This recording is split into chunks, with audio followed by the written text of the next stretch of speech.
Once, there was a kingdom kissed by light, Eloria. A land where roses bloomed red, skies glowed gold, and the crown princess laughed like music in the wind. That princess was Ariana Elorel, daughter of King Reynald. The kingdom loved her. She was light itself, kind, smart, and in love with a brave knight, Cale Thorn, the hero of the East. But not all love is true, and not all kingdoms survive the fire. One night, everything burned. Her father was murdered, her people betrayed her, and the man she loved was the one who destroyed it all. But she didn't die that night. No, Ariana lived, and 7 years later she returned, not as a princess, but as their nightmare. Ariana was only 17 when she fell in love. Cale wasn't royalty, he wasn't rich, but his eyes held storms, and his voice melted her fears. One day she told him, lying in the garden under stars, "I'll be queen, and you'll be my king. Promise me." "I promise," Cale whispered, kissing her hand. "Even if the world burns, I'll stay beside you." She believed him, but Cale was hungry, not for love, but for power. Ariana heard it first in whispers. "The king dies tomorrow," someone muttered in the halls. Cale made the deal. He'll marry Princess Ariana after. Her blood ran cold. That night, she followed Cale in silence. She saw him shake hands with General Varric, the enemy of the crown. She heard him say, "Once the king falls, she's mine," and her heart broke forever. The palace exploded in fire. The king was slain. Guards turned against her. Cale looked at her with empty eyes and said, "Don't hate me, Ariana. The world doesn't run on dreams." Then he left her, bleeding, burning, buried in smoke. But fate wasn't done with her. A healer found her body among the ashes. Her heart still beat. For 7 years, she lived hidden in a far mountain village, her name forgotten, her soul cold. But every night, she whispered, "Cale, I'm coming for you." Ariana returned to Eloria wearing a mask. Not a crown, not a smile, but a plan. She now called herself Lady Serafini, elegant, mysterious, rich, powerful. And no one, not even Cale, recognized her. But she remembered everything. 7 years had passed. Cale was now the crown prince, powerful, cold. He ruled the court beside Queen Arvelia, a woman as dangerous as she was beautiful. The people praised Cale. They called him a hero, a king to be. But Ariana, now Lady Serafini, smiled behind her fan. She knew the truth. Heroes, she whispered, don't leave their queens to die. And her revenge began. Ariana began to move her pieces. She entered the court, gained favor with nobles. Even Prince Elias, Cale's cousin, a quiet, kind man, was drawn to her grace. Cale stared at her across the ballroom. Something about her felt familiar. "Who is she?" he asked. "Lady Serafini," said Queen Arvelia, frowning. "She's clever, careful." But Cale kept watching, haunted by a face he thought he buried in fire. Lady Serafini invited the court to a grand feast. The wine was sweet, the music soft, and General Varric, the man who helped betray her father, was found dead in his chair by morning. A note on his chest read, "The past remembers." The court was shaken. Cale looked at Serafini with sharp eyes, and for the first time he feared. Cale approached her at midnight in the garden. "Have we met?" he asked, voice low. "Many souls look alike," she replied, not meeting his gaze. But when she looked into his eyes, her heart cracked. He still smelled like summer nights, still looked like the boy she once loved. But she turned away. "You burned me," she thought, "and I will burn you back." Cale began to dream of Ariana, of her laugh, her blood, her eyes as the fire swallowed the palace. "She's dead," he whispered in sleep. But in court, Lady Serafini rose higher, gaining power, whispering secrets to nobles, building alliances. And then, she revealed herself before the whole court. She removed her veil. "I am Ariana Elorel," she said, "daughter of the murdered king, and I have returned." Gasps,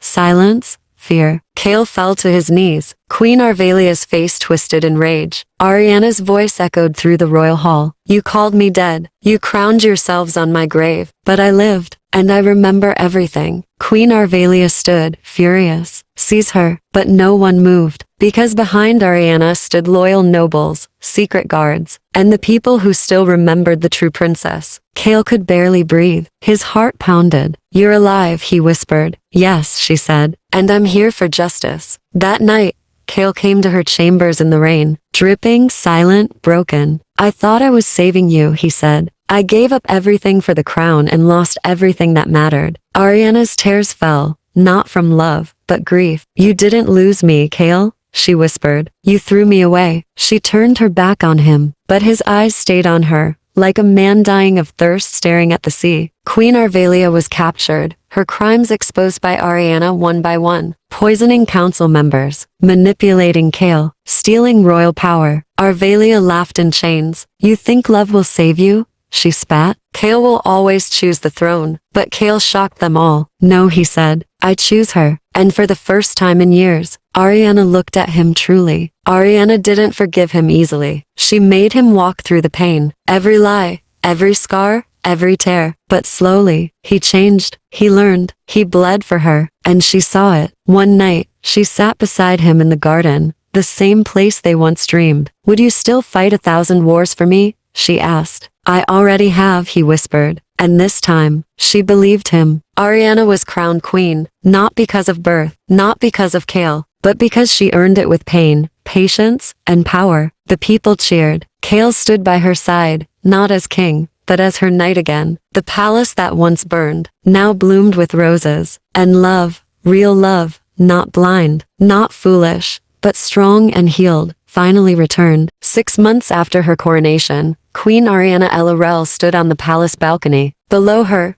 the city of Eloria glittered like stars on polished stone. Her white royal gown flowed in the night, breeze as if it were stitched from moonlight itself. She had won. She had survived the betrayal, the fire, the fall of her kingdom. But deep in her heart, the wounds had never fully healed. Behind her stood Kale, her former lover, the man who had once betrayed her for the throne. Now he served as her knight, her protector, silent, waiting. You still don't trust me, Kale said softly, his voice filled with sorrow. Ariana didn't turn to face him. I trust your sword, she said, but not your heart. Her words hung in the air like a blade between them. Trouble was brewing beyond the palace walls. Throughout the eastern part of the kingdom, strange symbols began appearing. A black rose engulfed in flames, carved into stone, drawn in ash, whispered in fear. They called themselves the Black Flame, a secret group who believed Ariana was not the rightful queen, that her survival had been a lie, and her rise to power an insult to the fallen. Nobles murmured, soldiers vanished, fear began to grow. One morning, the palace gates opened for a guest of honor, Prince Rayan of Solaria. He was tall, noble, dressed in robes of gold and ivory. He brought scrolls of peace, treasures, and a calm wisdom that disarmed even the sharpest of Eloria's politicians. When he bowed before Queen Ariana, his voice was soft and strong. I do not come to court you, he said. I come to stand beside you, not as a suitor,